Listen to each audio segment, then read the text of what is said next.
We're about ready to get this thing started. NFC North Talk with Russell Wayne.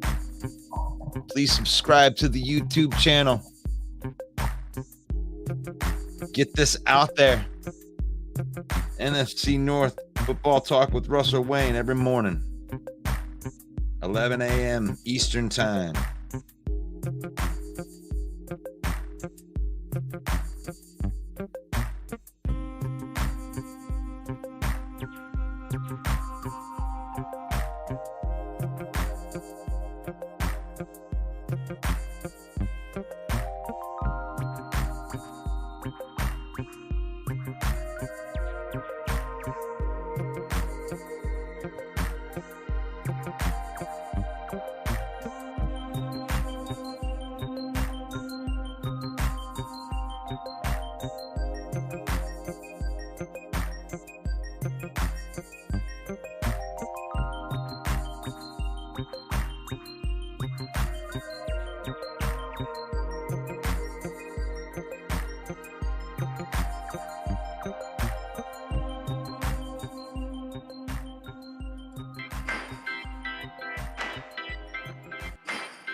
Good morning, everybody. Good morning, Rashnice, Eric, Woody, Chad, Tina.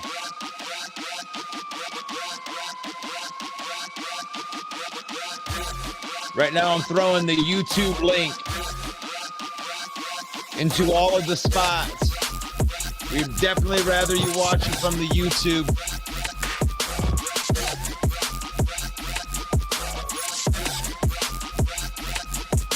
You like that?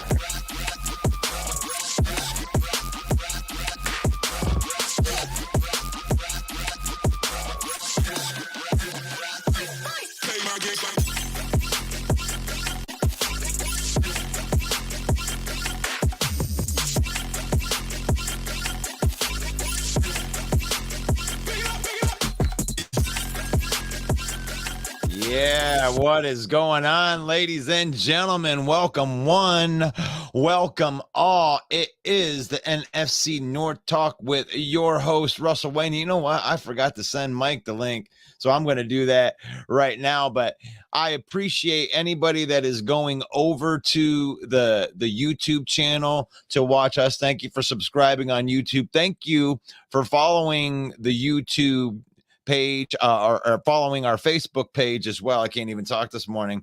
Don't even know where I'm at. But yes, we are in the middle of preseason. And here we are almost ready for these regular season games. And I am ready for some regular season games because I am so sick of just sitting back and waiting to see what is going to happen. But we only got a couple weeks left. Lions are in joint practices right now with the Jacksonville Jaguars. I actually thought that this morning I was going to be able to get some updates on that type of thing, but no, we're really going to be going into this practice, and I really want to go over some people that you might want to be able to see as the Lions going into this practice, because we've seen one preseason game. And as far as Bear fan, Green Bay Packer fan, Viking fan, who do you want to see now that you've seen a week's worth of preseason? You kind of seen some of the guys. You kind of see who the coaches believe in for the teams, but we don't really know. I mean, are you starting your starters so you can get some more reps? Are you pretty good with your starters and you think they're gonna be, looking at the second, third string guys a little bit more? What are your takes on that? And like I said, the Lions are going to be here and they're going to be joint practicing with the Jacksonville Jaguar, a much improved team. And we got main event Mike is in there. Boom. Say hello to my little friend. Absolutely. My little friend right there. We're talking. Take a look at the bad guy. It's a bad guy, man. You got the wrong guy, man. Good morning, Reginald. Good morning, Eric Thomas. Good morning, Calvin. The Irish Panic. 3 weeks and 1 day till the regular season starts. A little quicker for Lions fans. What up, guys? Woody Bear down. Yeah.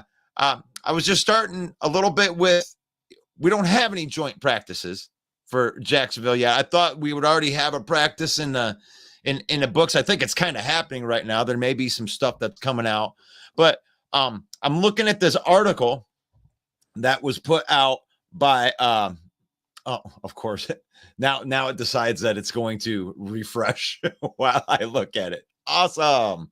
But just look at some of the guys that we're going to be looking at in this. And the top one on there was Teddy Bridgewater, was somebody that we're going to be really looking at in these joint practices right off the bat and into this preseason game.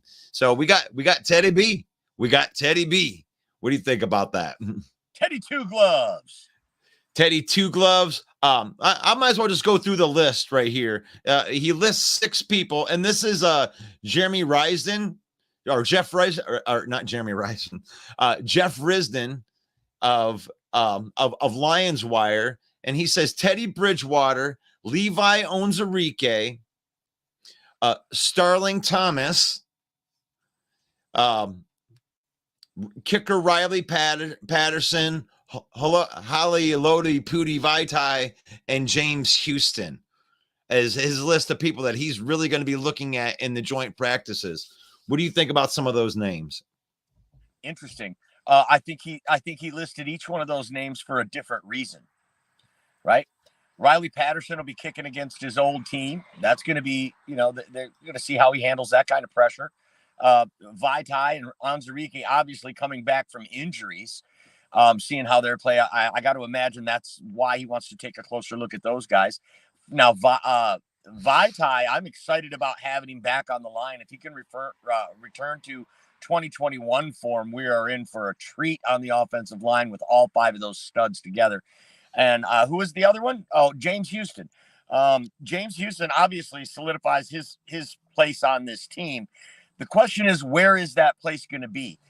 We noticed in the last preseason game, they had him on rundowns out there working. Maybe that's what they want to see, how he does in run packages. We already know he's a pass rush specialist. And they had him playing Jack linebacker a bit in that last game as well. So I agree there. It's going to be interesting to see how they line him up. Maybe not so much as or how he performs where they line him up, not his overall performance, because we already know this guy's a stud.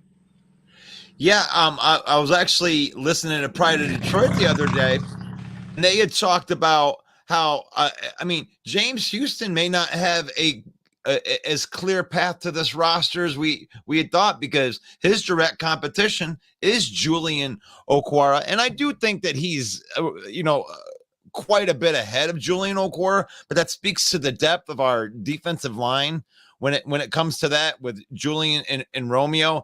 Like, I don't know what they're really gonna do in that type of situation, because Julian looked pretty damn good, even though it was against the third team. But do you think that they're putting Julian Okwara out there in those in that third and fourth quarter to rise his value, and maybe they could be looking for a trade of Julian Okwara, maybe for a depth offensive lineman piece or something in a position need for us rather? What do you think?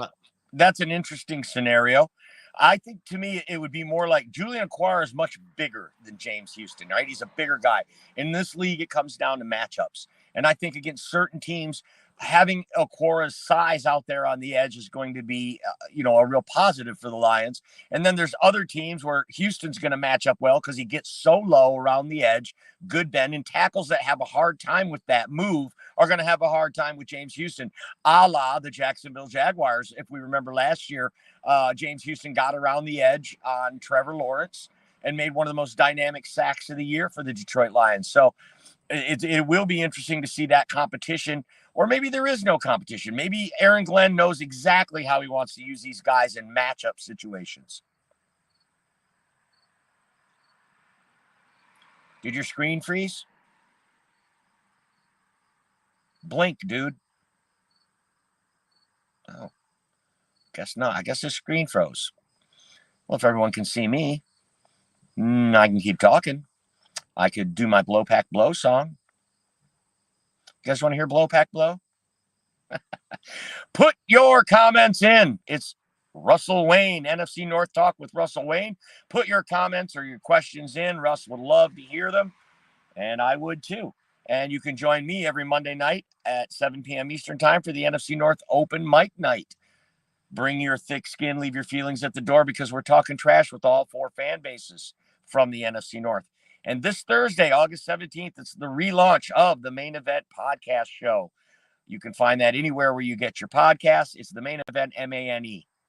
All right. Me and that great internet connection. I'm going to put a not shout out to Xfinity right here, because I am using my my famous hotspot on my Verizon phone. I wish wish that Genesee County had Verizon internet, because that's what I would go with 100% of the time, and get rid of this Xfinity BS that kicks me off every once in a while. You know what? We need an anti-Kirk Cousins drop. You don't like that. You like that? No, I don't. You like that? No, I don't. You like that? No, I don't.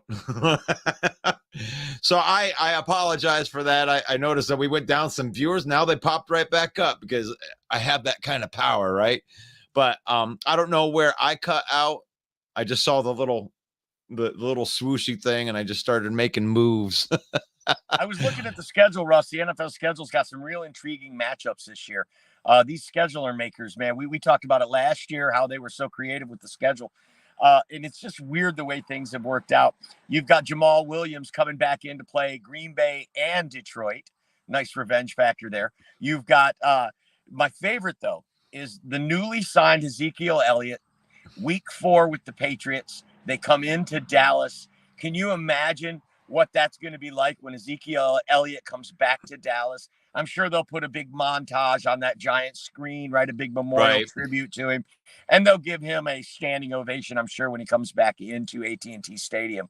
So that one's going to be real interesting for me. It's just a shame Aaron Rodgers doesn't have the Packers on the schedule. Then the circle would be complete. Yeah, well, of course, all the Packer fans think that it's going to be, the Jets versus the Packers in the Super Bowl, and then they get their ultimate Green Bay Packers sandwich that they want. Daniel says, "I'm really excited to see how the Jags match up against us."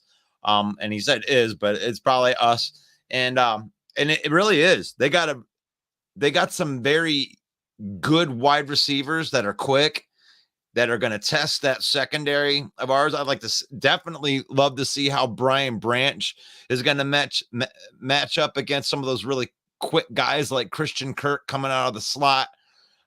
Let's not forget Calvin Ridley. What a big piece that is coming back.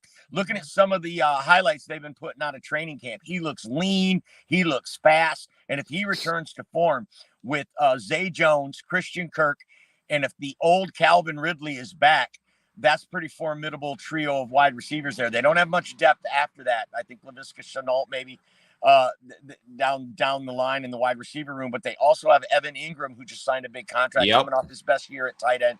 Travis Etienne, a great running back from Clemson, who had a breakout year last year after being injured the year before. And of course, Trevor Lawrence, one of the up and coming quarterbacks in this league, maybe for the next 10 years. Last year, Jacksonville crushed the draft. Even though they took Trayvon Walker first, they crushed the rest of the draft, getting Devin Lloyd, Chad Muma, some great young linebackers. They got a good young secondary. Hey, this is an up-and-coming team. And the Jacksonville Jaguars and the Detroit Lions were arguably the two hottest teams in the regular season going down the stretch last year. When these two met in Ford Field, Lions dominated that game. Made them look like punks, really. And then they get hot at the end of the year. Of course, overcome that incredible 27-point deficit against San Diego Chargers to win a playoff game. So it's going to be very interesting to see these two teams square off. I realize it's only the preseason, but I think we're going to see a lot from both of these teams. What was Robert saying there in the comments? Well, he says what he always says. He says, "Good morning, bitches. Go Pack, go!" Like you bunch of jaw jackers. Hey, I like to, while you're talking, I like to cycle through the people that are giving the the attaboy comments, these little guys right here. I don't need to mention these up. You can see that Lions go meow. And they're asked, I want to see more of Roschon Johnson and Tyson Bagent. And some more Travis Bell. Some more Taco Bell. Some more Taco Bell. Some more Taco Bell. You like that? Yeah. Well, the Bears, and we put out a reel that we're talking about Justin Fields, probably one of the most polarizing players in not just the NFC North, but the NFL. Guy goes 3 for 3. I've never heard anybody that went 3 for 3, with 2 touchdowns that got so much flack. Like it's his fault that, that the receivers caught his bad passes and took it to the house. But yeah, we can talk a little bit about the Bears right here. To Eric's point, I want to see more of Roschon Johnson. The kid looks so good he only had a couple of touches in the last game, but he looked great in those touches. And I think, don't worry, Eric, you're going to see Tyson and Taco Bell and Roschon Johnson a lot more because it's 2 preseason games left. They want to get these guys some more reps, really get a good feel for who's going to make the team. The Bears, of course, we know not real deep. They were tore it down to the studs, and they weren't able to fill all of the holes. So it's going to be a struggle for them. They're really going to need to stay healthy this year if they want to be competitive. But I agree, it is going to be interesting to see these young skill position players for the Bears to see if they can fit in with Justin Fields in the offense. Yeah, and nothing is going to help a young defense like a good running game. And I commented yesterday on Roschon Johnson, and there was one run specifically where it looked like maybe about 40% of the people that were out on the field knew it was preseason and they weren't going really, really hard. And nobody told Roschon Johnson that, because he came out of two little huddles of people were just like, bitch, you ain't going to tackle me that easy. I don't care if you think that it's preseason. This is my football life. And he was running really, really hard. I was very impressed. Honestly, we might see this kid take over the starting running back job by midseason if he looks that good in the next couple of games as well. And that was a question right there. You took the words right out of my mouth. That I wanted to. Bear fan that is out there, do you think that Roschon Johnson could unseat Herbert and get significant carries from day one? So throw that into the comments. I think so, because he's more a complete back. He can catch balls out of the backfield. He can get around the edge, and he can run between the tackles. Khalil Herbert and Deontay Foreman, their other two running backs, a good thunder and lightning punch. We know Foreman is just a beast pounder between the tackles, right? So Roschon's kind of a mix of both of them. So I could see him developing into a 3-down back, taking the place of David Montgomery in Chicago. I really could. We loved this kid coming out of college, and I was really disappointed to see the Bears take him, because I didn't want to have to face him twice a year. And that's a good thing. Kind of reminds me of when the Packers grabbed Dillon. They still had, I think they had Aaron Jones and Jamal still on the team, and then the next year obviously they let Jamal go, and then they extended Aaron Jones, and then they had AJ Dillon. Well, Roschon Johnson, I think, is your AJ Dillon. You got two good quality backs that are ahead of him. No pressure for him to see a bunch of the field this year, but talent should win. So if he's the most talented back, you might see him out there sooner than later. Thank you for the comment, Eric Thomas. Always good comments. Brett DeWitt says, curious how Starling Thomas handles going up against Christian Kirk this week. I don't know how much Christian Kirk he's going to see. I'm just being totally honest with you, because if they understand who their team is, you're probably not going to see him a lot in preseason, maybe a lot in practice. Yeah, but believe me, that's what the Lions would love to see too. They would love to see this young undrafted free agent, how he handles, top tier NFL talent at wide receiver, and how he can handle that. I'm almost positive Calvin Ridley will play. It will be exciting to see him. He was such a great prospect coming out of Alabama. So yeah, some good receivers over there. How much they'll play, we don't know, but I do expect Starling Thomas to be out there and get a really good look from the coaching staff. Yeah, for sure. And Starling Thomas also, it's like he's a long shot for it. I don't think that he's going to, unseat Jerry Jacobs, is very well ahead of him on that outside corner job, but he keeps on playing well in the practice. So a long shot. Not only do I think that Starling Thomas is going to make this team, but I think that he is going to compete for a lot of even significant playing time, even in this loaded secondary. Especially if Emmanuel Mosley has another delay in his return, if he doesn't get on the field for a few weeks into the season. Let's face it, without Emmanuel Mosley, that's a hole. We're going to be a little thinner at cornerback than we thought going into the year. Jason says that Doug Peterson comes from a great Packer tree. Just ask Andy Reid. The Jags will give you a taste of what you really have. I like that. You like that? That's a good call right there. I like that, Jason. Thank you. Brett says that I don't think that I also think that we're showcasing J.O. Julian Okwara for trade bait. Absolutely. Why not? That was your call. Yeah, we're deep along the defensive line. The question is, what do you get in return? What do you need back in return? what if you're going to give up that defensive line depth? What are you hoping to get in return? I mean, I don't know. I honestly, when you're talking about, I mean, pass rushers, I mean, if they can get a 3rd or 4th round pick out of him, I think that they would do it in a heartbeat. And you may think that I'm crazy thinking that we can get a 3rd or 4th round pick because, you know, what did we get for Swift and everything? There's a difference between, you know, a running back that's going to get beat up and on the last year of his contract, and then a pass rusher that could make an impact on your team. The only reason he's not starting on this team is because we're deep. You didn't see very much of Josh Pascal. You didn't see Charles Harris. You didn't see Aiden Hutchinson and a lot of Kaminsky. We're deep in that spot, and they could get something. And Brad Holmes won't give them away either. He's not going to give them away. He's young, he's big, and most importantly, he's cheap. You could get him at a very, very friendly contract for the team and bring in pass rush depth if you're a team that's short on it. And I think a 3rd round pick for Julian Okwara is a fair trade. Right. I wouldn't go less than that, though.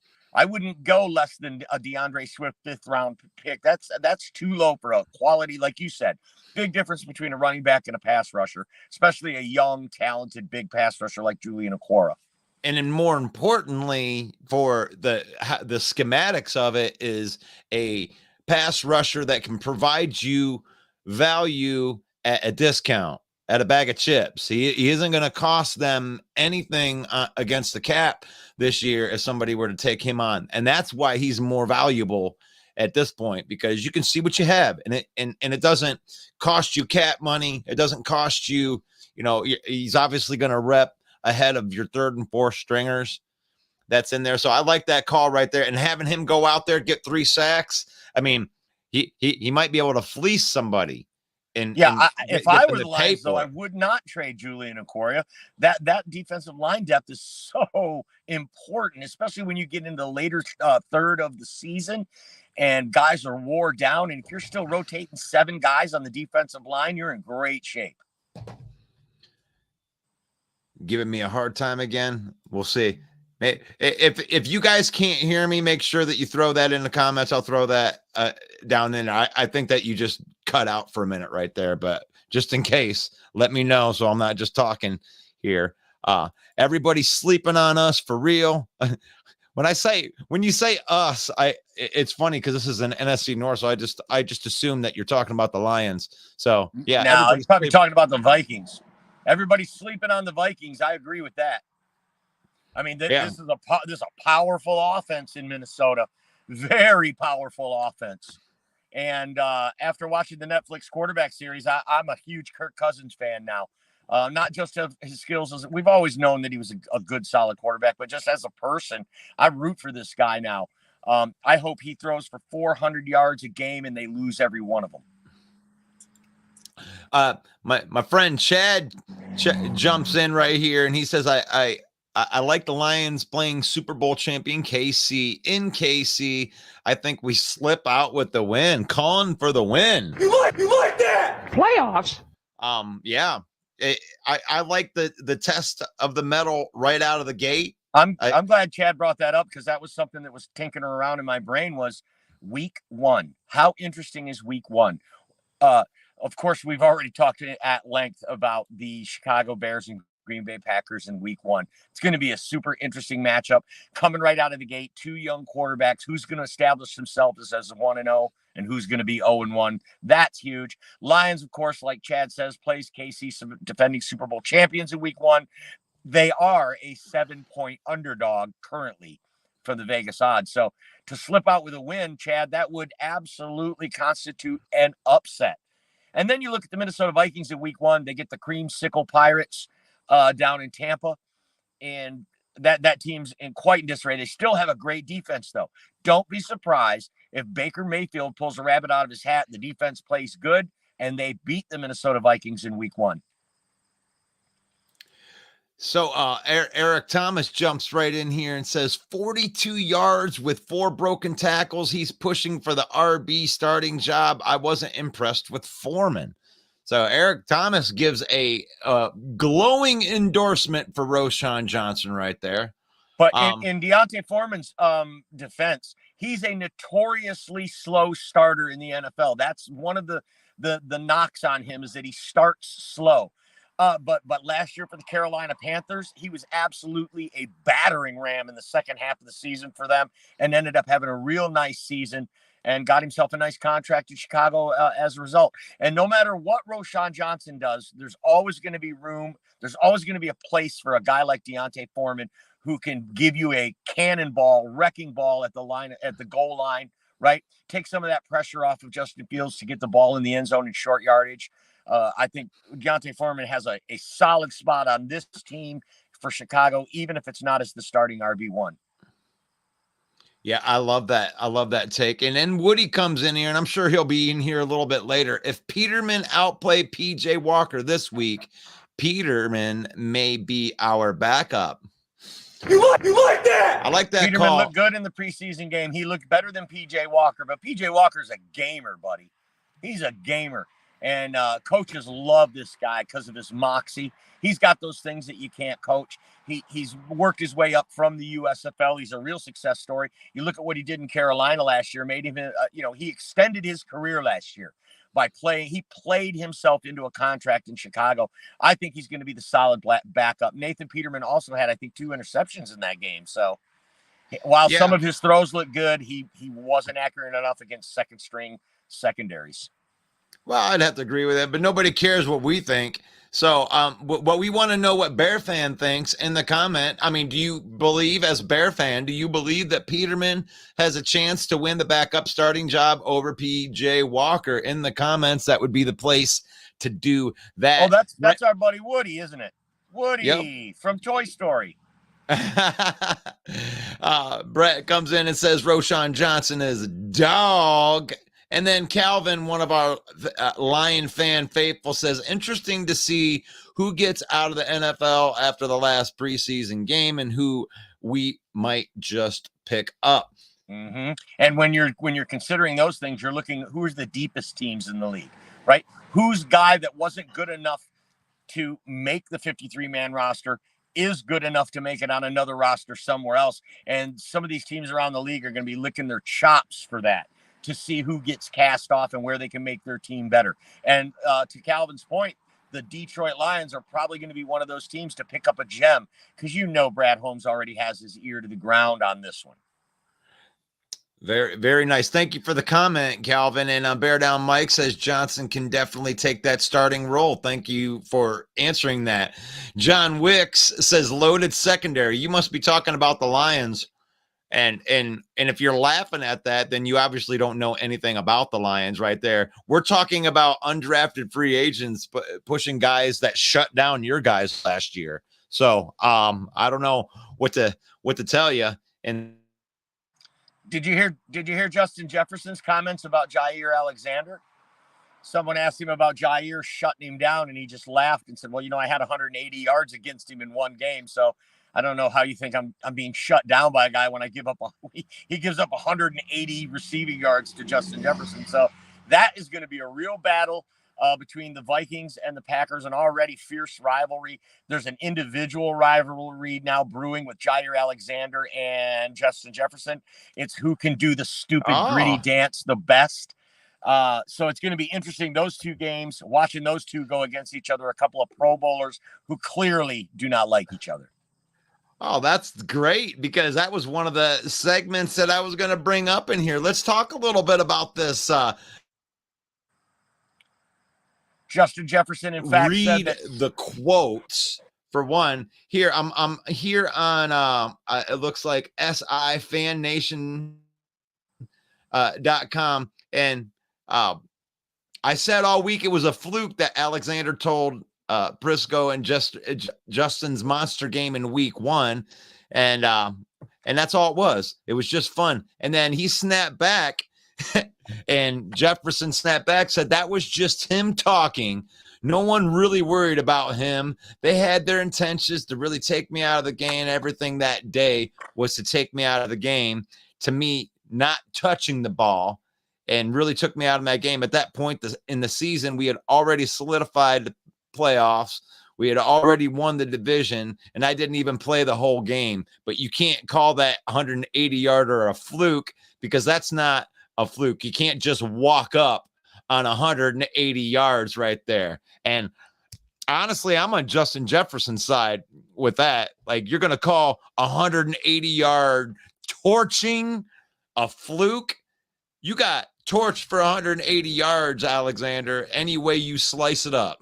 Yeah, and you could tell that Alexander got under Justin Jefferson's skin by copying that stupid dance. I mean, he even mentioned it in his tweet, that basically he called him a fanboy for copying his dance. So there's some jaw jacking going on between these two already. It's going to be really interesting to see them go against each other this year. I absolutely love the matchup, because there's no denying that Jair Alexander is one of the top corners in the league. He's arguably the best corner in the league, that if you're arguing from a Green Bay Packer fan, but top 5, even if you're against him.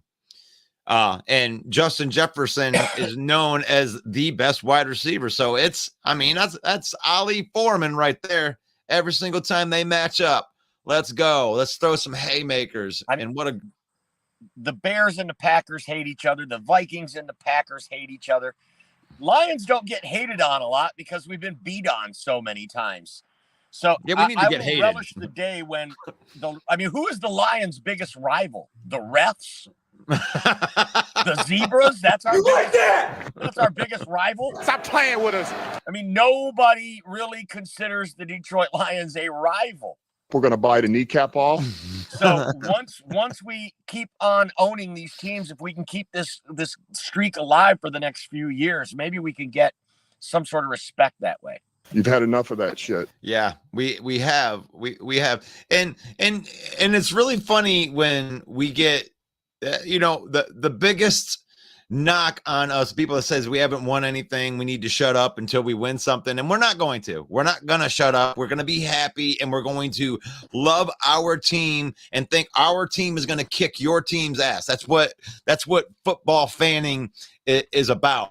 And the hype surrounding the Lions is warranted. Every single national media person that comes through and then gets around the culture says that there's something in the air down there in Allen Park, and nobody even from the outside can deny that there's something special brewing right here that is over and above what the other teams in the division are doing. Like, they are progressing. I'm not going to take anything away from the Bears. The Packers had a good, solid base, but there's something special about this Lions team, and you're going to find out. And you're going to find out, because it is unlike any other team. The people that have been covering this team for years and years and years have smelled this. They don't come out of the woodworks. There's certain Lions haters that are in this media space that is around in this area that have been notorious for shitting on the Lions over and over and over again every year with every pick, everything that they do. And it is not like that anymore. They have turned around even some of the naysayers. So if you say SOL, then you're just full of crap, because SOL isn't beating the Packers twice. It isn't beating the Chicago Bears twice. It isn't beating the crap out of the Minnesota Vikings in their second meeting, where they really should have been 6-0 in the division. That is not same old Lions. You can call it whatever you want it, but that ain't same old Lions. And if it is, show me where that happened before. Show me where that happened. Right. We beat 3 playoff teams in a year. Show me where that happened before. Right. Stop. Show me where our offensive coordinator is sought after as a head coach. Show me where that's happened. Show me where free agents want to come to Detroit. It's actually an attractive destination for free agents. That's never happened in my life. Detroit was the place where old quarterbacks would come to die. Adrian West says if Emmanuel Wilson has another game like he did against the Bengals, he is certainly going to be RB3. I could agree with that. Big back. You like that? Really like that guy, A-Dub. I think he's going to be a solid. I mean, you already have the best running back room in the division. You add a guy like this who really showed out in the last game. But like A-Dub says, if he continues, if he has another game like that, you can't deny this guy a roster spot. I don't care how deep your team is. So Robert says, LMAO, you guys are comedy gold because we support our team. Are we comedy gold because we're just comedy gold? Thanks for watching, Robert. Are we comedy gold because it was laughable of the Green Bay Packers effort last year against the Lions? And here we go. Brett says anyone saying SOL is proving their stupidity. Correct. Give me a Kirk Cousins on that one. You like that? Oh, so the Brent says the whole North will be awesome in a couple of years. I totally disagree with that, Brent. That's a good point. I don't think the Vikings. I think the Vikings are going to be good this year. I got to jump off, Russ. Can I plug the show? You can. NFC North open mic every Monday at 7 p.m. We talk trash with all 4 fan bases. If you're in the comments right now and trying to troll, come and show your face. Be a man, for God's sake. NFC North open mic, 7 p.m. Eastern time. Come get a piece. God bless you, Russ. I'll see you Thursday for the main event podcast show. I appreciate you, Mike. Have a good one. And that is main event Mike right there. He keeps it real. I'm not going to lie. When he comes out there, he is the king of Sting, and he keeps it real, and you guys keep it real with me. I especially love the everydayers. I love having you on here, Robert. I love being greeted with good morning, bitches, and your Go Pack Go, because I love the enemy. Know Thy Enemy is one of the segments that's going to be on our podcast. It was on there last year. And we're starting our brand new podcast tomorrow for the new season, which is all Detroit Lions. I mean, you guys are more than welcome to come on and troll us if you want to, but it'll be all Lions starting at 7:00 tomorrow night. It'll be the recorded session, so you guys aren't going to be able to come on because we're going to record it in the morning because I got a gig tomorrow night at the Corner Bar in Fenton playing acoustic guitar. If you're anywhere near Fenton, Michigan tomorrow, come out and see me jam out, and because I love playing guitar too. Brent jumping in here saying, I heard Benny Snell had over 1,000 special team snaps in his career. Could he push him above one of the RBs to make the 53? That's a good question. I mean, I'm not 100% sure. I'm not going to get too excited about him running against the third string defense and all that, but we'll have to see. But I am going to throw the link into, let's see if we got it right here. I think that we got the link right in there. If you guys want to come in and have a conversation, we can do that. We can do that. And, you know, I think that Benny Snell may have a chance to get onto the roster. It just depends. Craig Reynolds, they re-signed him. They really liked him in the number 3 spot. And I don't know. I mean, I'm trying to, if he can unseat Craig Reynolds, I think that he might be pushing for number 4, but the special team snaps that'll definitely help his case more than somebody who doesn't play special teams. Calvin says, how well do you think Bridgewater's skills fit our offense? I think they fit the offense really well. I mean, I think he's been a solid backup quarterback, especially when he was playing in New Orleans with Dan Campbell and with Chauncey Gardner. I think that was his best season as a pro. He ended up being 8-2 down the stretch. And I see I'm going to have a conversation here with Woody, so I'm getting my bare knowledge all ready. I'm going to read up real quick, and then welcome to the program, Woody. What's going on? Oh man, I'm getting torched up, man. Yesterday I put a reel out where I don't know if I really helped Justin Fields' case, but I was just like, how are you going to rip on this guy for going 3 for 3? And you know, maybe you're not completely sold on him, but you can't look at 3 for 3 with 129 yards and 2 touchdowns as, oh, you see, he can't throw. You can't do that, in my opinion. Well, the people are saying that because of the -8 yards in the air. But and that's fair. I mean, that's a fair criticism if you're looking at the whole body of work, because he hasn't proven that he can throw. But I mean, that's what he was asked to do. right, and he probably didn't call it. He didn't call the plays. Right. So maybe they're testing out their slot receivers and his rollouts and the screen passes. Like he hit our fullback the first play. So maybe Saturday they stretch the field a little more. Well, so we'll see. Well, I mean, but teams can adjust to those short passes and stuff like that. So they need more than that to but when succeed. you're doing short passes and you're able to be successful on those short passes, they can go ahead and defend them all they want, because Justin can also fake the pass, and he's already proven that he can run. He ran for freaking 1,000 yards last year. So if he has any type of threat from the air, I don't give a shit if it's a negative 20-yard pass. If the guy's running it in for touchdowns, like right.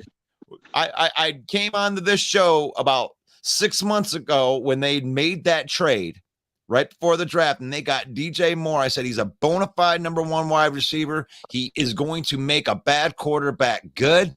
And if he can do that for Justin don't need to be that good of a passer to be effective. Mm-hmm. He was pretty effective without being able to pass the ball at all.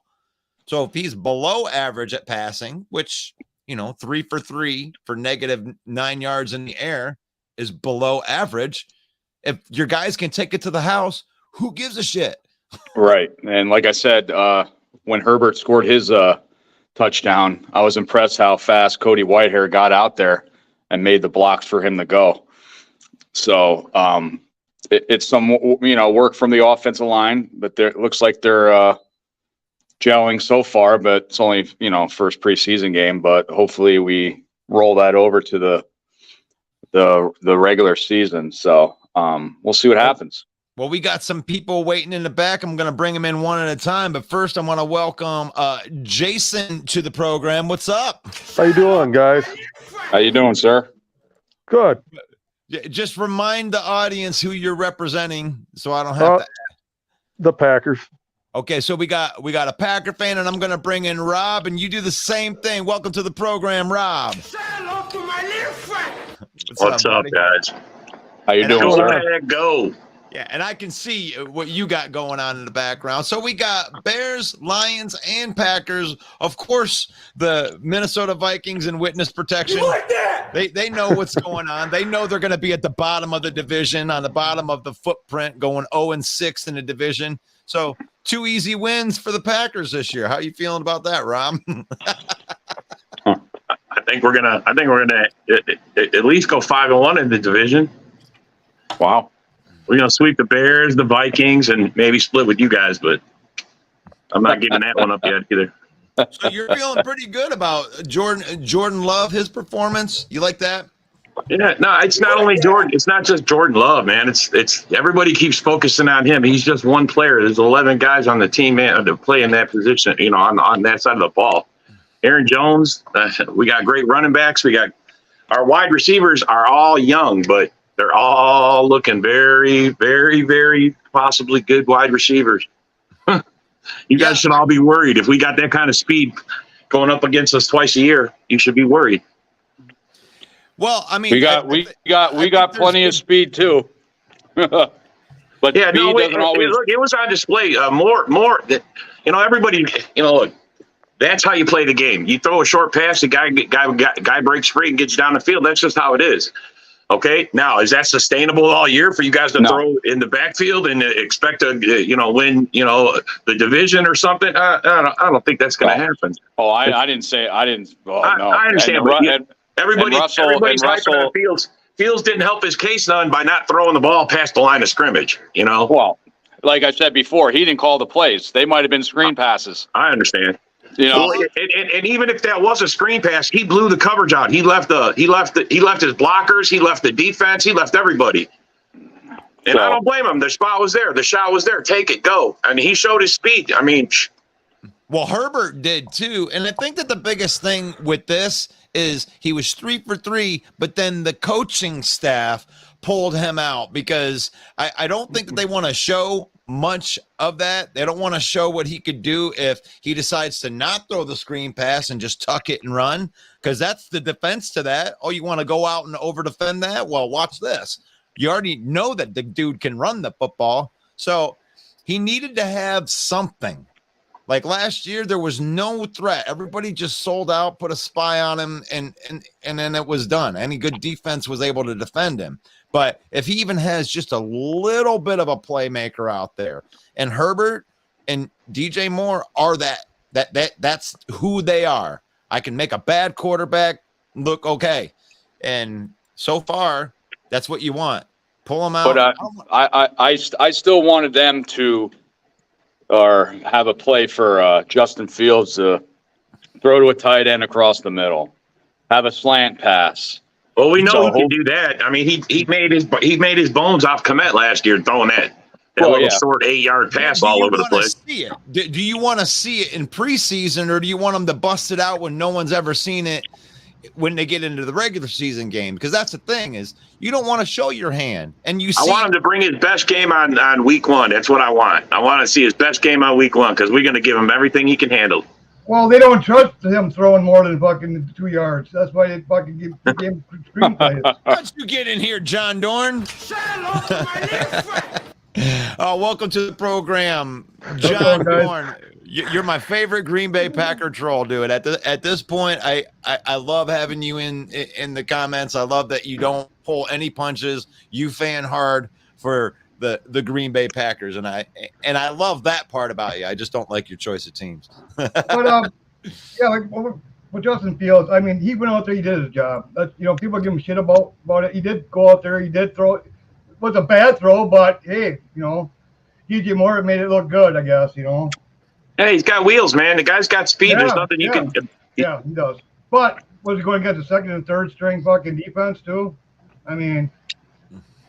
Yeah, but that's everybody. We're looking at depth versus depth, and you notice that there's no Viking fans in here right now wanting to defend that, because when they're looking at their depth came glaringly open. Seattle has better depth than that.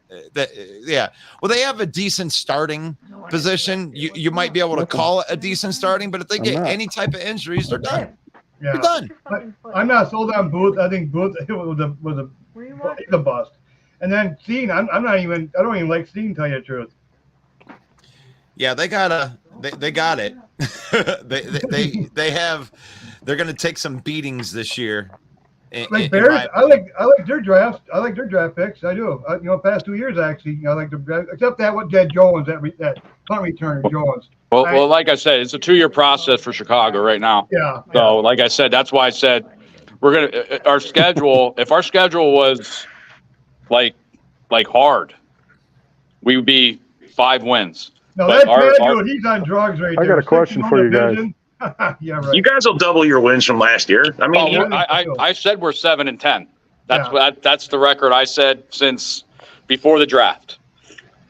So, and I love that comment right there. I love it. A bunch of homers. That's like everybody. That's literally everybody on this. We all. I got a question for you guys. What's that? What's the question? Going into this game too on preseason, what players are you looking at to see as far as what they're going to do, and who do you have as far as your spotlight player, like one main player, maybe Let's start two? with Rob. I'm going to go with the running back. I want to see that guy Wilson show that performance again. Wilson. Yeah, I want to see Wilson. Because he got stopped. There was a couple of plays he got called back that he broke long runs, and we were flagged for holding. Can you call him a weapon? Can you call him a weapon? Yeah, bro. 3 running backs on one team. Oh my God. Undrafted too, even. I'm excited about it. It's a good, and Valentine, I want to see more of him. I mean, that guy really came out. They talked about him. They hyped him up before the game. I guess, when you get in those 2-team practices where you're going against someone else, you let your guys off the chain, and he showed out, and they hyped it up, and sure enough, man, he proved it when he got out there in the game. I'm excited. It's going to be a good year. Right on. And I'm going to throw Dorn up there because Mike went after him. So you can go up there. Give me your who disappear. You Oh, No. Care Bear. No, he Care doesn't Bear's ghost. I don't ghost at all. I never do. But anyways, I want to see Van Ness. He really didn't pan out last preseason game. I want to see him. You know, all the hype behind him. I want to see him do something. I want to see, like you said, Emmanuel Wilson. See what he does. Our offensive line is called Rasheed Walker. I want to see more of him. I guess he's coming out in camp. He's been actually showing up. I want to see more of Van Ness, actually. Van Ness, yeah. And, I want to see Jordan Love go out there and continue to perform good, you know. But all right, so let's see. How about you? Let's go ask a Bear fan, because you got a couple Bear fans in here, Eric. Repping the Bear. There's 3 people I want to see again. Well, I didn't say this last week, the one player, but I want to see if Tyreek Stevenson keeps it up. He's in a battle, I think, with Gordon, but I think Gordon's going to end up doing the nickel. So I'm looking for Stevenson. On offense, I want to see a little bit more of Darnell Wright, our number 1 draft pick. Played pretty good last week for the few series he was in.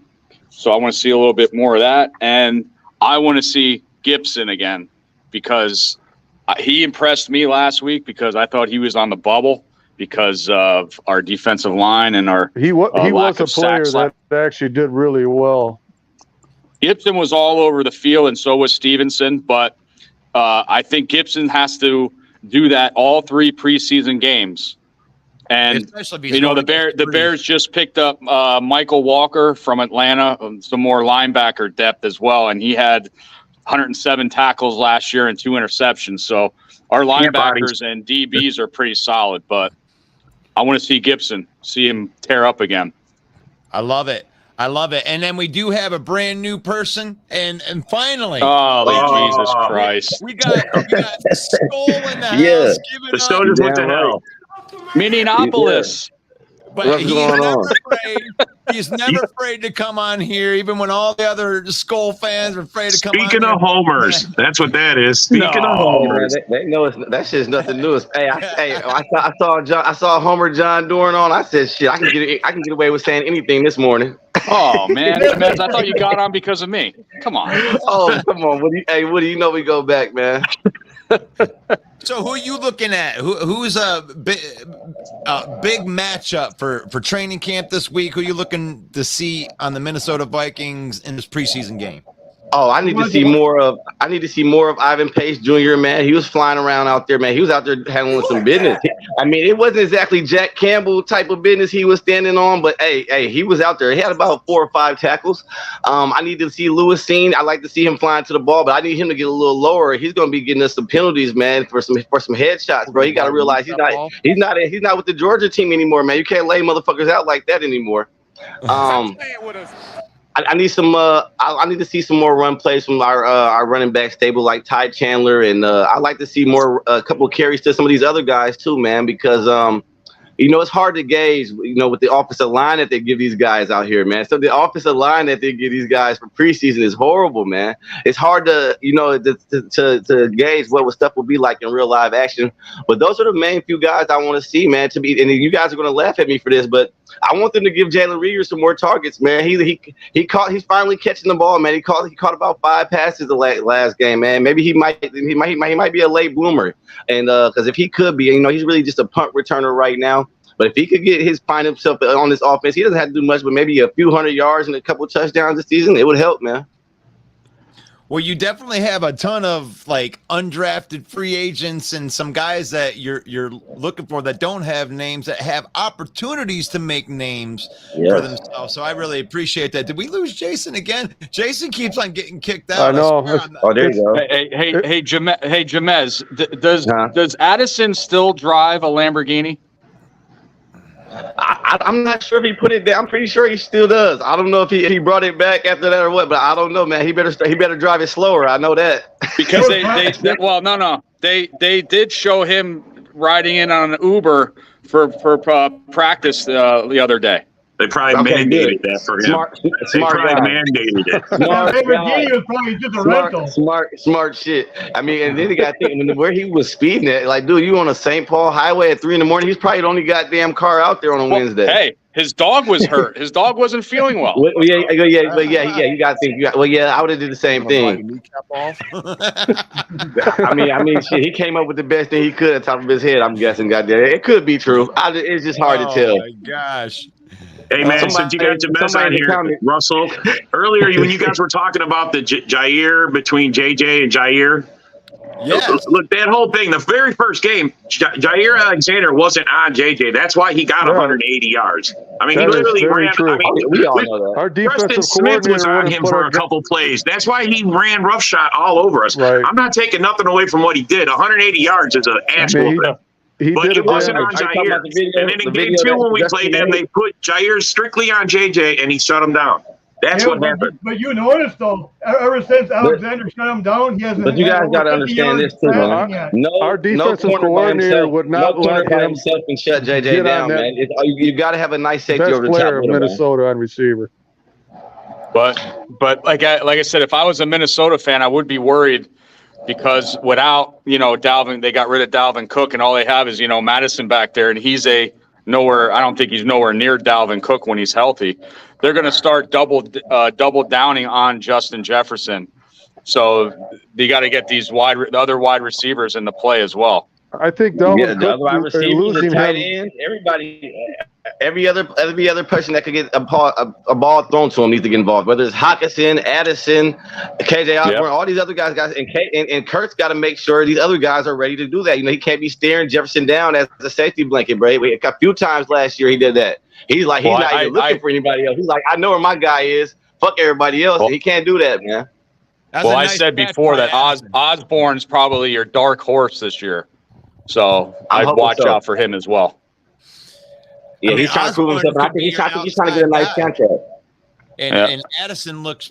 I mean, that was a pretty nice catch he had over there on the sideline with a little toe drag right there. So you toe tap, yeah. I like that catch, and I know I gave you a hard time about Chandler on Monday, but really he did run pretty hard, averaged almost 4 yards a carry in short spurts. So I mean, I'm not saying they're not going to miss that Dalvin Cook, but they have a pretty good offensive line, and Minnesota's notoriously been pretty good at running the football, and I think it has more to do with what they're running. So you're saying he did better than Gibbs then, huh? Is Kirk Cousins coming back next year? Come on, John. Gibbs was out there to be honest with you, man, I really don't know for sure, but I'm gonna tell you, I really think it depends on how this season goes down, man. I think that's how this season plays out will determine a lot about whether he comes back or not. Because if you guys have a bad season, you think he's gone? I think if we have an under 500 season, he's gone. Anything under 500, he's gone, man. Same as us. If Fields doesn't do good, we have those 2 number 1 picks, so we'll probably maybe get Caleb Williams. They got May out of North Carolina and Bo Nix out of Oregon. So we'll see what happens. So check this out, guys. Here's a scenario right here that that I can't believe would really have a possibility happen. This is a small possibility, but there's a small possibility that next year there could be 4 new starting quarterbacks in the NFC North. It really could, man. It really could. Whoever Chicago drafts in place and whoever Green Bay drafts in place of Jordan Love is bad, and then Kirk Cousins could just be gone. We need Aaron Rodgers. I don't think Green Bay's going to get rid of Jordan Love after 1 year. Jordan Love would have to have like a 4-win season, 3-win season for them to consider getting rid of him. There's no way that's going to happen. I don't think they're getting rid of Love, but we need Rodgers to play 65% of the snaps for the Jets.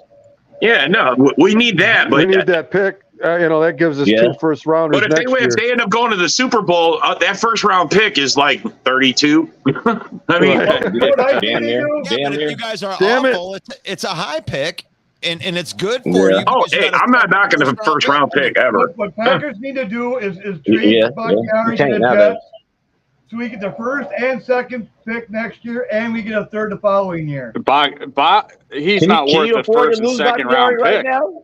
Hell What? no. No, he's worth the second. He's worth the Can second you for afford to sure. lose him right now is the question. Why not? I would keep No. Bach just for I nice don't depth foresee and us having to security. look for a quarterback next year, honestly. The way they built the team around Jordan Love, it's built to make any quarterback. I mean, an average quarterback can be successful in the Green Bay offense right now. And I believe that too, Russell. Goff, they win that division. I say he's going to be the starting quarterback for Detroit next year as well. Hell yeah. The home of the bad tape. This if he isn't can a even- good percentage chance this is going to happen or Yeah, anything. if he can even duplicate what he did last year, I think he'll get his contract. Hey Russell, I got something for you, man, and this is why you hear the same old lines. I'm gonna explain this. You guys are always talking that. It's not that I don't believe you guys can't do good. It's just usually when you guys have a good season like you had last year, you had a above, you were a 500, 9-8. I mean, you guys generally followed up with a tank. So, I mean, Okay, until you guys don't do that, I mean, we'll see. I mean, this is your year, man. If you guys don't get double digits, I think it's a fail for you guys anyway. Absolutely. I mean, I don't even know if I could be up on a perch. It's been so long since I've been on a perch with the Detroit Lions. I get it, bro. I get it. And another thing too is, if it wasn't for the Packers having a down year and the Bears having a down year, that made pretty much the Lions have an up year. 2016 was about like right after they went to the playoffs and had the Dallas thing. That following year, the hype was pretty big. And then after we signed Patricia for the first year, everybody was all hyped up on the, it's the Patriot way thing. And then that lasted about 3 weeks. So it was like, but this. I remember that. I remember. But you guys went back to back night. That's one of the times you actually followed up a decent season with it was another 9-win season, but you guys got to crack the double digit. If you're going to take over this division, I mean, you got to have double digit wins. And it all starts with depth. And the thing is, I agree. That what this team has that I haven't ever seen a Lions team have. Maybe it's not the high end talent where we had Stafford, Sue, and all that. We don't have super dudes, but all 53 of our guys are really good. Like, I believe Detroit has the most depth in the NFC North. Out of all of our teams, Detroit has the most depth. I agree with Woody on that. Period. Maybe with Philadelphia, maybe has. Oh God! Please don't mention Russell. You're killing me. Man, they're taking a step back this year, man. I do keep it real on this show, even though, I'm not sold on Lions secondary, to tell you the truth, especially the corners. I'm not sold on that at all. I'm not sold on Sutton. Mosley, where's he? He's still sitting on the sideline. Dorn, what do you think of that, Dorn? That's Jesus talking. That's dumbass talking. What's up, Jesus? I would love to see Detroit. I know, just in case, I know Detroit Jesus is usually working, so he ain't gonna be able to come in. But he's great. He doesn't go live. He says he doesn't go live. He's a good guy. He's good. Live. Oh man. He goes live. He said the quality. That motherfucking stupid, man. Hey. Woody getting some love in here. See? Yeah, Jesus. You know. You like that? I got to give it a 5-banger on that when Detroit Jesus is in the house. His blessings are right there, almost as good as the power of Ra. Philly's going to still win 9 or so games, but them motherfuckers are taking a step back, man. Wow, Russell, that was a new one, wasn't it? That division. Oh, the a lot of teams are popping last year. Yeah.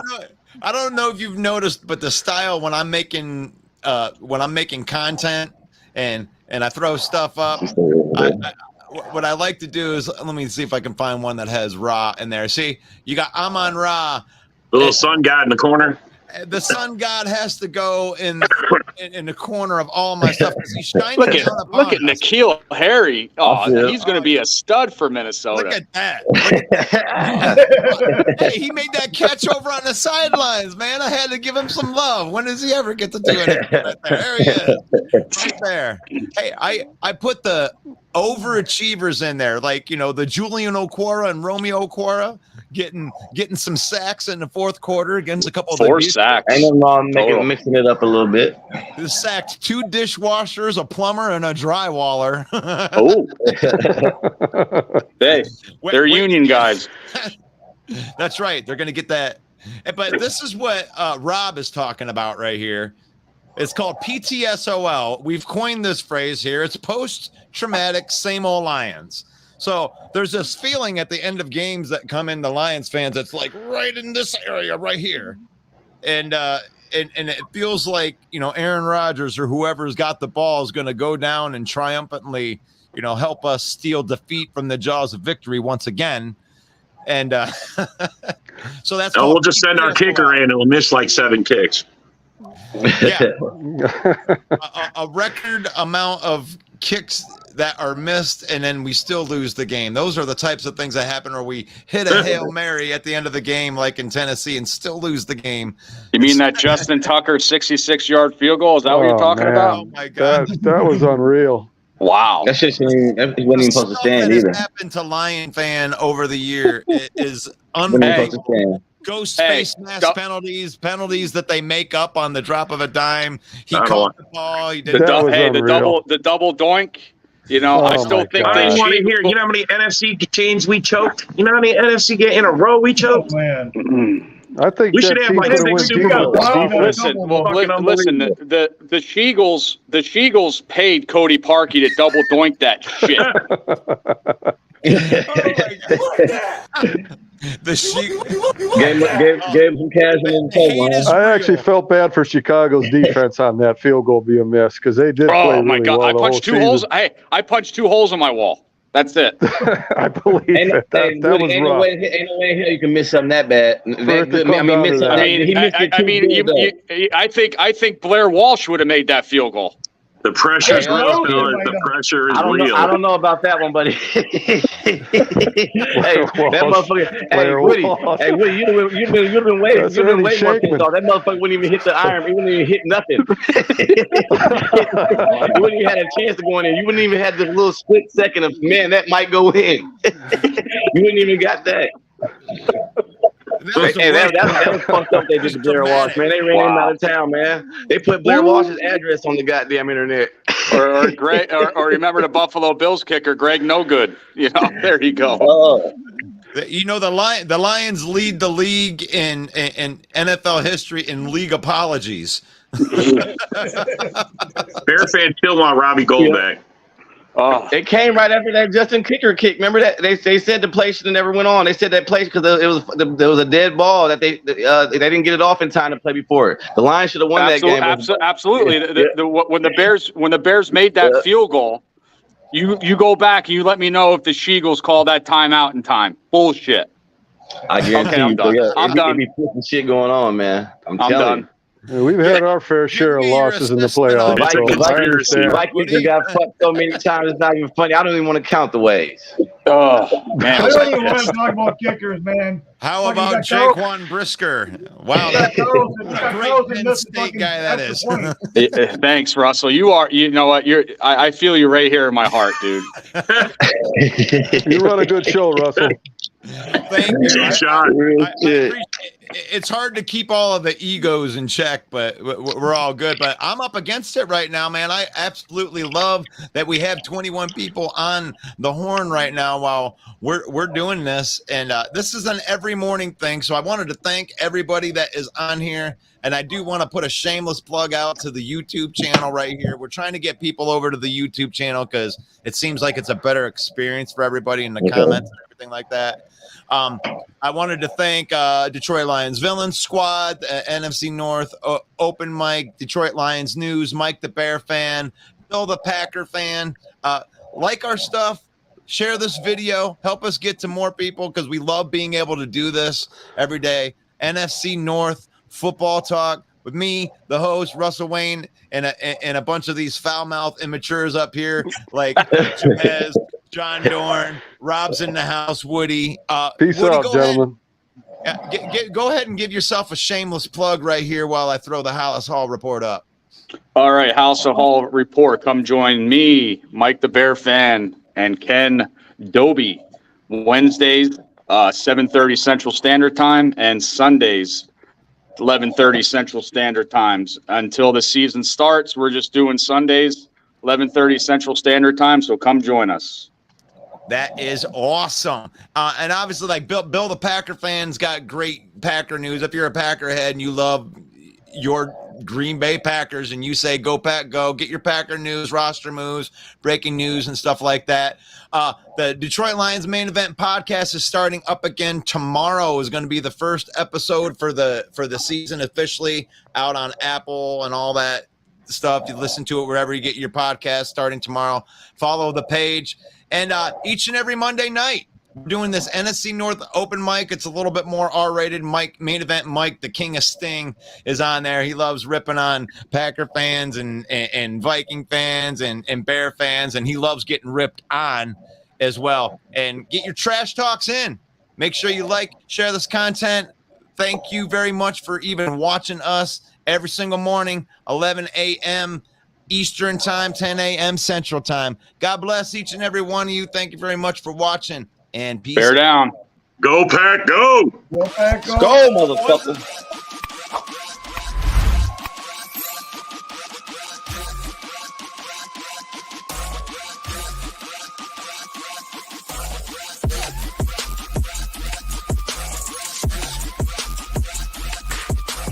Yeah.